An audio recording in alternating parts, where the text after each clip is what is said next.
Hello again, everybody!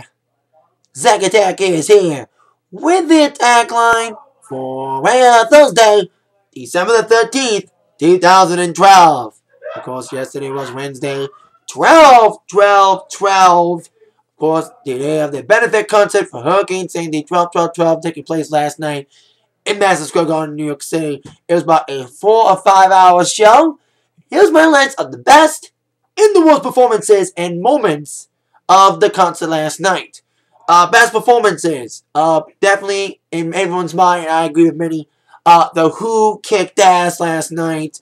New York loves The Who, and they kicked butt again last night with a terrific set of greatest hits like many others did not do last night, and that's why some in the worst performances. Besides The Who, good performances last night. Bon Jovi having a greatest hit set of their own, kicking ass as well. Also, Springsteen, his song choices were not the best. His first three were mostly new songs. But that's a good thing and a bad thing about benefit concerts. The good thing is you get a lot of good names, big names on this card. But the bad thing is they always focus on the event and the cause of it instead of just going for greatest hits. That's what Bruce did last night, focusing on three newer songs from Wrecking Ball and The Rising before ending with a great duet with John Bon Jovi with Born the One, although it might need to be turned up John's. And Bruce came out later on for John Bon Jovi, with John Bon Jovi, for Bon Jovi's Who Said You Can't Go Home. Favorite moments of the night. Chris Martin putting out a big surprise, doing his acoustic set, pulling out Michael Stipe from R.E.M. to do Losing My Religion.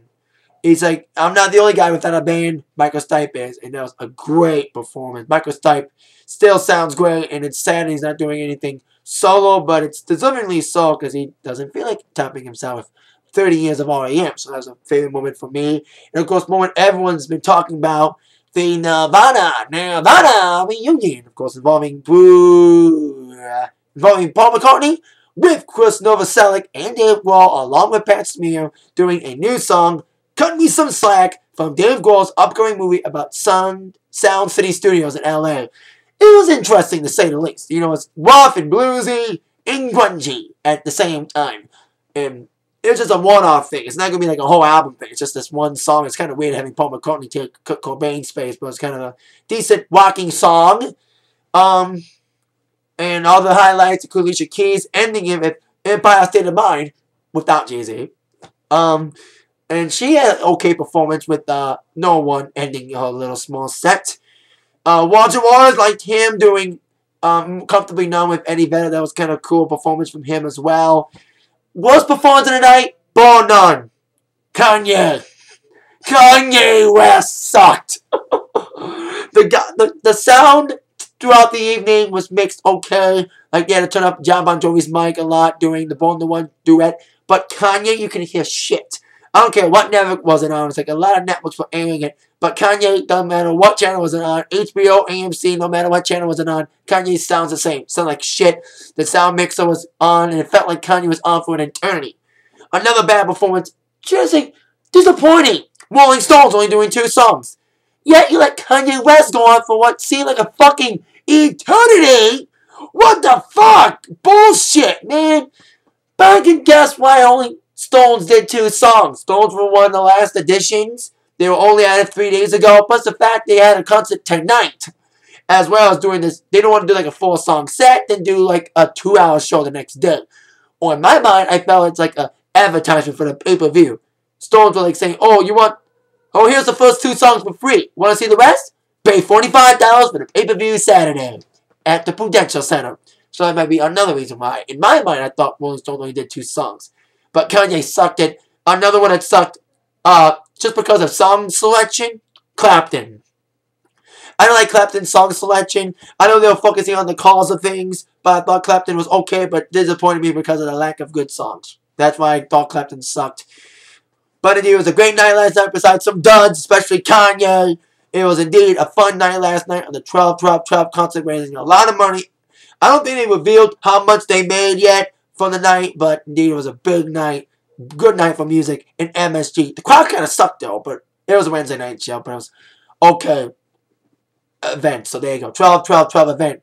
big success last night. Went until at least 1:30 a.m. So a lot of people had a lot to explain to their bosses the next day today when they were up late and got up to work late and sleep on the job and then drinking that 5-hour energy. So there you go. 12 concert success. Now today is 12/13/12. Of course, today is the 23rd birthday of Taylor Swift. Now I mentioned on Monday that today, on her 23rd birthday, Taylor Swift would premiere her brand new video, I Knew You Were Trouble, from her album Red, her third video from the album, premiered today. And it was a decent video, kind of a very emotional, very dark video, probably one of the darkest videos I've ever seen Taylor. Kind of a mini movie. Starts out with a little bit of a voiceover, and then of course the video itself starts. It was Taylor's with dark hair in this video. It's a decent video, okay video, to be airing today on her 23rd birthday. And it's been a good birthday week and a good birthday for Taylor. Her album Red retained the #1 album, as I mentioned yesterday. But her single, We'll Never Ever, which lasted 9 weeks at #1 in country, got kicked off by Cruise. But besides the bad news of that, and of course the album went back at #1, she got another little extra special birthday gift besides the premiere of a new video, a Golden Globe nomination. She got a nomination for Best Song from a Movie, written for a movie, for her song Safe and Sound from the Hunger Games.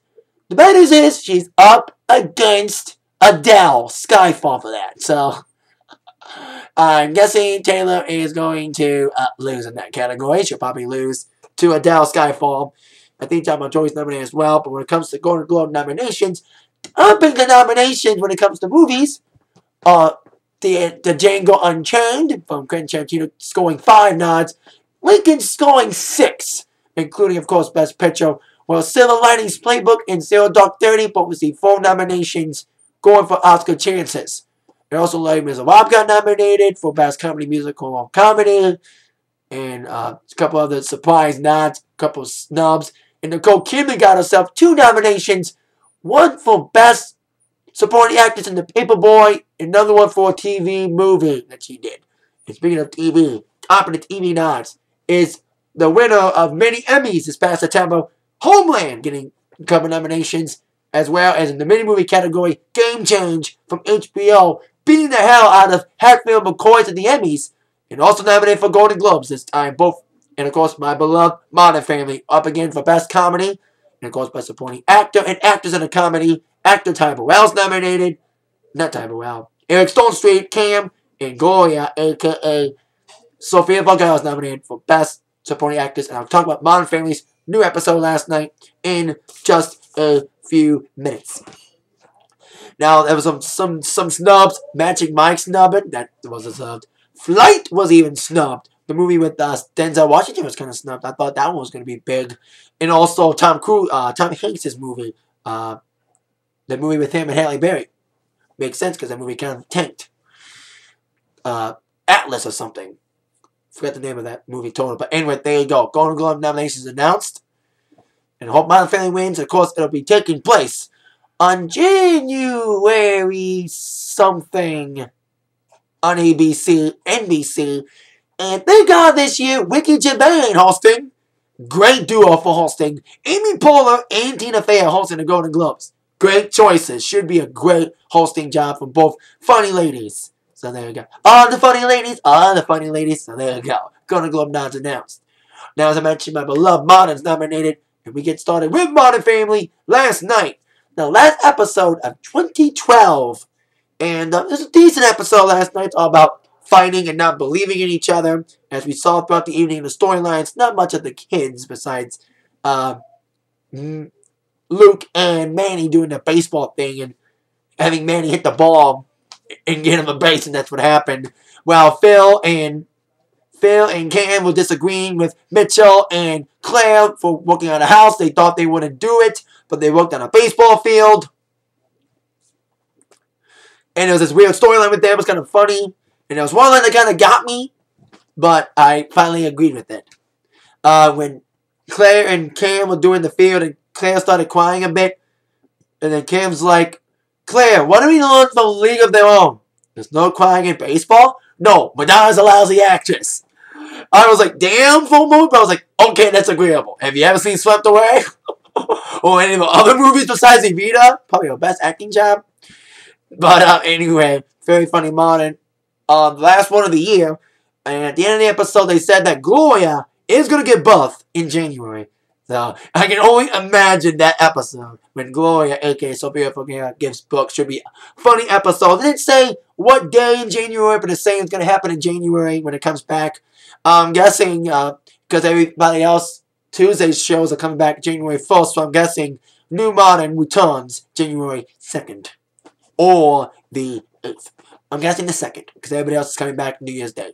So there you go, Modern last month of the year. And now on to TNA Impact Wrestling preview for tonight. Of course, the Impact in the aftermath of Final Resolution, the final pay-per-view of TNA held this past Sunday.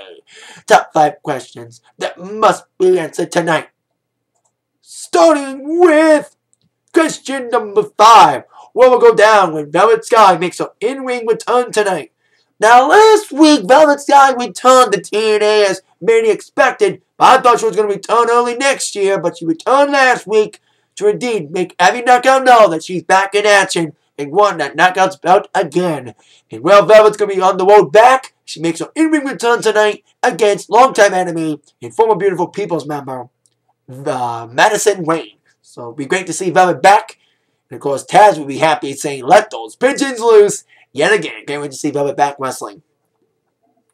Question number 4. What will AJ and Daniels say about their match this past Sunday at Final Resolution? Well, unfortunately, Daniels' guarantee was white. Daniels guaranteed last week was going to be AJ Styles, where AJ once again is the loser, continuing his downward spiral, following the whole Claire Lynch thing and, of course, losing a title opportunity for a year. AJ will speak tonight about it, so Daniels speak about his win. What is next for AJ? Losing a title shot, now losing to Daniels. The downward spiral continues for AJ. Let's hope he can bounce back very soon. But probably not. Question number 3. What will go down the continuing rivalry between Bully Ray and Austin Aries?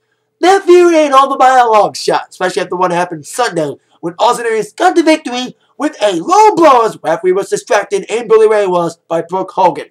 As a continuing saga with Brooke and Bully Ray and Hulk continues. And of course, Aries was probably stirring up a lot more. Will Bully and Hulk finally punch each other? Or will Bully finally get revenge on Austin Aries? We'll see what happens with that whole love triangle storyline tonight. Question number 2. What will happen in the X Division title rematch between RVD and Kenny King? Now, this past Sunday, I'm watching TV because I'm recording videos for my show right now. Make sure I don't miss a video. Anyway, RVD defended his X Division Championship in a decent matchup from what I've read against Kenny King at the pay-per-view this past Sunday. Now, Kenny gets a rematch. I think Kenny will lose that rematch. I think Kenny King deserves a title opportunity again. But I think he'll get the title eventually because he's a decent wrestler guy, but needs more development and needs some more big wins, not just be thrust into the title instantly. Like Goldberg, Ryback. I think I didn't win it. Hopefully he doesn't win it eventually, but he probably won't. Anyway, so we'll see what happens with the rematch tonight between RVD and Kenny on Impact. Question number 1. We'll go down in a tag match with Jeff Hardy and James Storm. Now, Jeff Hardy, of course, retained his TNA title this past Sunday at the pay-per-view against Bobby Roode. James Storm didn't wrestle he did wrestle in an impromptu match. But now Hardy will team up with Storm tonight against 2 members of Aces and Eights. I'm guessing Doc and Devon. So we'll see what happens there.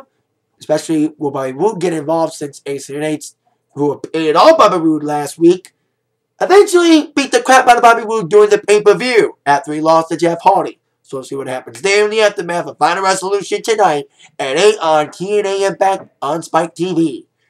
That is it for my Atakline for today. See you later for my TNA Impact review tonight. That is it. See you later. Thank you for watching. With that in mind, you better act by the news from Zach. See you later. Yeah.